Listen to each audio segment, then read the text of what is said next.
धन और कैरियर का मिलन हो रहा है ठीक चतुर्थ भाव पर कुंभ राशि के लिए।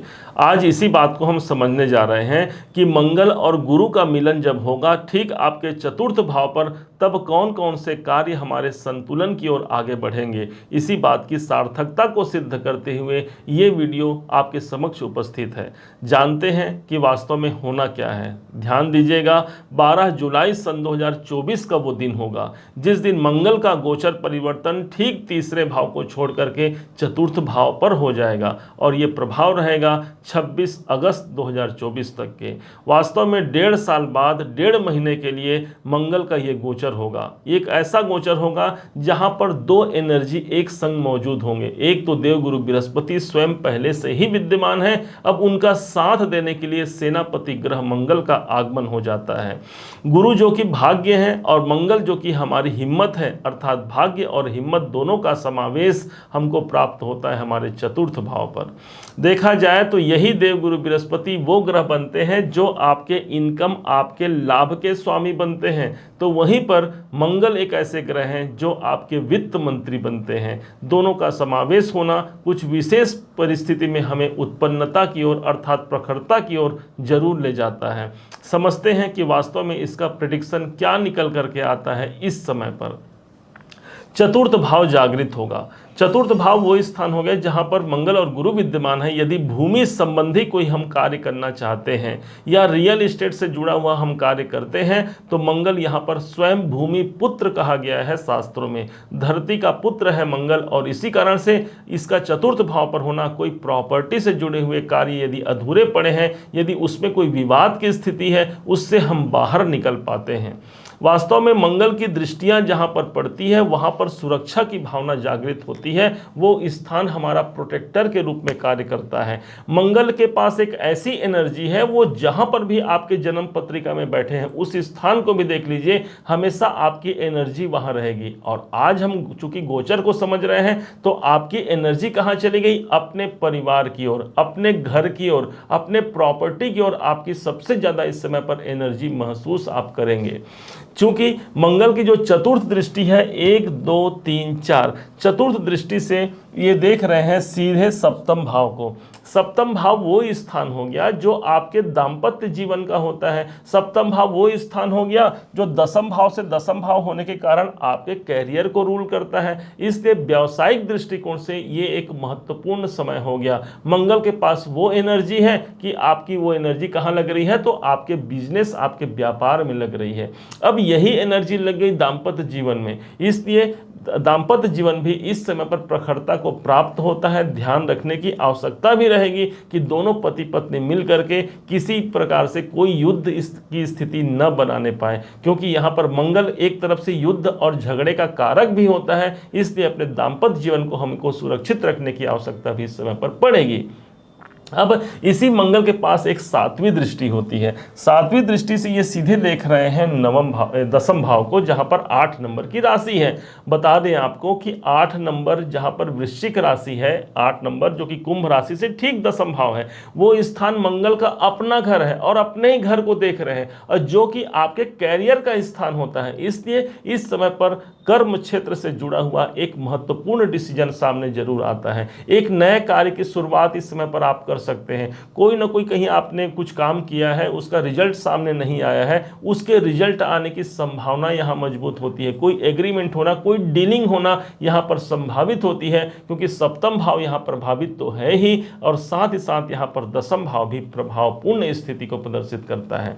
सिर्फ यही नहीं, अब दसम भाव पर इसकी मंगल की दृष्टि तो आई ही, साथ ही साथ गुरु की दृष्टि भी पड़ गई ठीक दसम भाव पर, जिसके कारण से और अधिक मजबूती अवस्था पर देखने को आपको मिलेगा। इस 1.5 महीने में कैरियर में कोई ना कोई एक विशेष परिवर्तन की स्थिति का आना या कुछ आपके मनोनुकूल स्थिति को उपस्थित करना, ये एक ऐसा समय हो सकता है आपके लिए।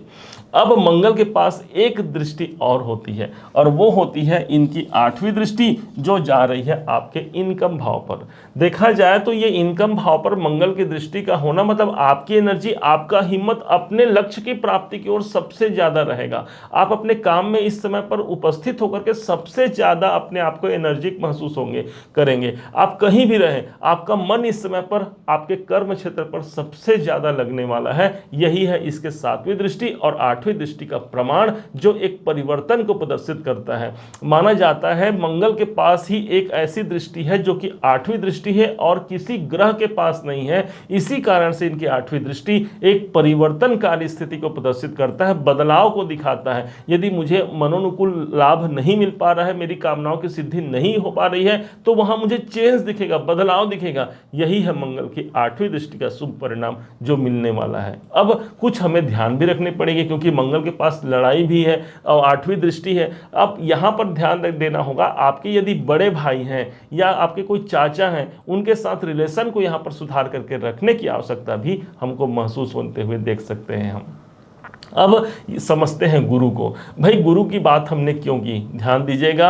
एक तो प्रथम कारण ये हो गया क्योंकि यही मंगल गुरु के संग मिलकर के ही कोई विशेष अंजाम को प्राप्त कराएंगे आपको। दूसरे तरफ से इस समय पर गुरु के पास फल देने की कैपेबिलिटी इनकी काफ़ी मजबूत हो चुकी है, क्योंकि देवगुरु बृहस्पति अभी 14 डिग्री को क्रॉस करके 15 डिग्री पर पहुंचने वाले हैं। ज्योतिष में माना जाता है कि जब कोई ग्रह 12 से 18 डिग्री पर होते हैं तो उनके अंदर फल देने की जो क्षमता है वो काफी मजबूत होती है। इस हिसाब से देवगुरु बृहस्पति मजबूती से वो प्रभाव देंगे और अभी विशेष देंगे। हालांकि इनका जो गोचर रहेगा वो मई 2025 तक रहने वाला है, इसलिए इनका जो शुभ प्रभाव है वो आपको मिलेगा ही मिलेगा। लेकिन इस दरमियान चूंकि डिग्री वाइज इनकी कैपेबिलिटी मजबूत है, उनका परिणाम भी आप समझ लीजिए। इनके पास 5वीं दृष्टि है, 1 2 3 4 5। अब 5वीं दृष्टि से देख रहे हैं अष्टम भाव को।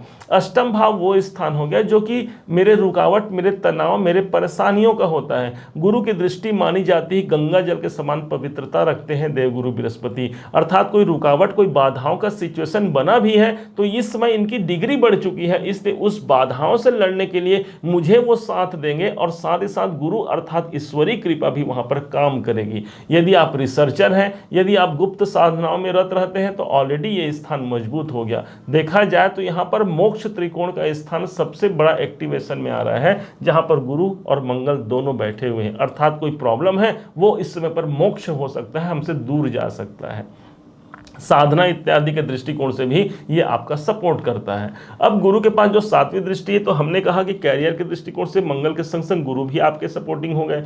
अब एक अंतिम दृष्टि गुरु के पास और बची है और वो दृष्टि है इनकी 9वीं दृष्टि। माना जाता है काल पुरुष की कुंडली में 9वें भाव को ही देवगुरु बृहस्पति रूल करते हैं, उस भाव के अधिपति बनते हैं। अब जब इनकी 9वीं दृष्टि जिस भाव पर पड़ती है वो स्थान भाग्यवर्धक दृष्टि मानी गई है। इस हिसाब से गुरु के पास जो इनकी 9वीं दृष्टि है वो सीधे 12वें घर पर पड़ रही है। ध्यान दीजिएगा, 12वां घर है आपके निवेश का और अभी मई 25 तक रहेंगे। इस समय पर ज़्यादा बढ़े हुए हैं, हो सकता है कोई निवेश का काम आपका सिद्ध करा जाए। यदि हॉस्पिटल चिकित्सालय संबंधी खर्चों से हम परेशान हैं तो वहाँ पर विराम लगेगा, वहाँ पर रुकावट देखने को मिलेगी।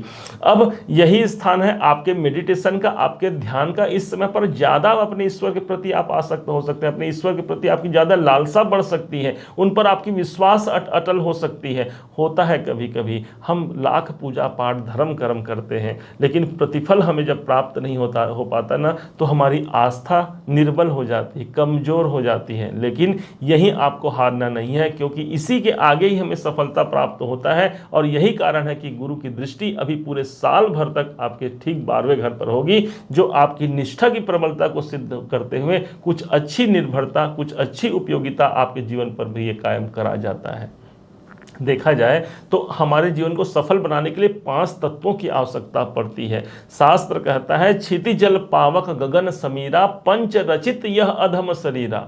अब 5 तत्वों की जागृति जब किसी को प्राप्त हो जाती है, वो व्यक्ति एक अद्वितीय इंसान बन जाता है। यहाँ पर आपको 3 तत्व की प्राप्ति तो ऐसे ही हो गई। कैसे हो गई? एक तो देवगुरु बृहस्पति स्वयं आकाश तत्व के ग्रह माने गए हैं, तो वहीं पर मंगल देव अग्नि तत्व के ग्रह होते हैं। जिस राशि पर यह विद्यमान है 2 नंबर की राशि, ये स्वयं पृथ्वी तत्व की राशि है। और इस कारण से 3 तत्वों के द्वारा हमारे कैरियर में प्रगति ही नहीं बल्कि लाभ और साथ ही साथ निवेश के अवसरों को यदि आप तलाश कर रहे हैं, ये सभी इस समय पर प्राप्त होने की संभावना काफ़ी प्रबलता से आगे बढ़ती है। कैसे और किस प्रकार से इस गोचर को हम सर्वश्रेष्ठ गोचर बना सकते हैं। ध्यान दीजिएगा, देवगुरु बृहस्पति का संबंध होता है पीले रंग से और वहीं पर मंगल का संबंध होता है लाल रंग से। तो इस समय पर धातु के रूप में मंगल को लिया गया है, तांबे के पात्र में मंगल का स्थान माना गया है। एक तांबे का पात्र लीजिए, चाहे लोटा हो या फिर कटोरी इत्यादि आप ले सकते हैं, उसमें कुछ गंगा जल मिला दीजिए। गंगा जल को गुरु का स्थान, गुरु का तत्व माना गया है, उसमें आप डाल दीजिए। और कुछ पीले सरसों, क्योंकि पीले सरसों पीला रंग का होता है, और उसे आप रख सकते हैं। इसे ईशान दिशा में घर के या फिर अपने पूजा स्थल में रख दीजिए। अब इसे दिन भर रहने दीजिए। फिर दूसरे दिन सुबह जब आप स्नान कर लें तो इस जल को पूरे घर में छिड़काव कर दें। उस पीले सरसों को पूरे घर में छिड़काव कर दें। उसके प्रभाव से घर में पवित्रता आती है गंगा जल के छिड़काव से। और इसी पीले सरसों के छिड़काव से जो घर में नेगेटिविटी है, जो नकारात्मकता घर में यदि व्याप्त है, उससे हम बाहर निकल पाते हैं और जीवन को सफल बना पाते हैं। ये उपाय कीजिए। जो जल यदि बच भी जाए तो गमले इत्यादि में डाल दीजिए। ऐसा आप प्रतिदिन भी कर सकते हैं या प्रत्येक गुरुवार के दिन तो करना ही चाहिए इस गोचर के दौरान। और ये गोचर चूंकि ये मंगल और गुरु के ऊपर है और इनका कॉम्बिनेशन भी अभी 1.5 महीने तक है, इसका आप भरपूर लाभ ले सकते हैं। उम्मीद है आप सबने इसे समझा, आप सबने इसे जाना है। यदि आपने इसे समझा है, जाना है, मेरे समझाने का प्रयास यदि आपको सार्थक लगा हो, मेरे समझाने का तरीका यदि आपको सार्थक लगा हो, तो हर बार की भांति इस बार भी अपना प्यार भरा लाइक और कमेंट करना कभी मत भूलिएगा। और हाँ, यदि अभी तक आपने चैनल को सब्सक्राइब नहीं किया है, सब्सक्राइब जरूर कीजिएगा। पुनः एक बार फिर आप सभी का दिवस बहुत मंगलमय हो, इन्हीं शुभकामनाओं के साथ। जय श्री राम।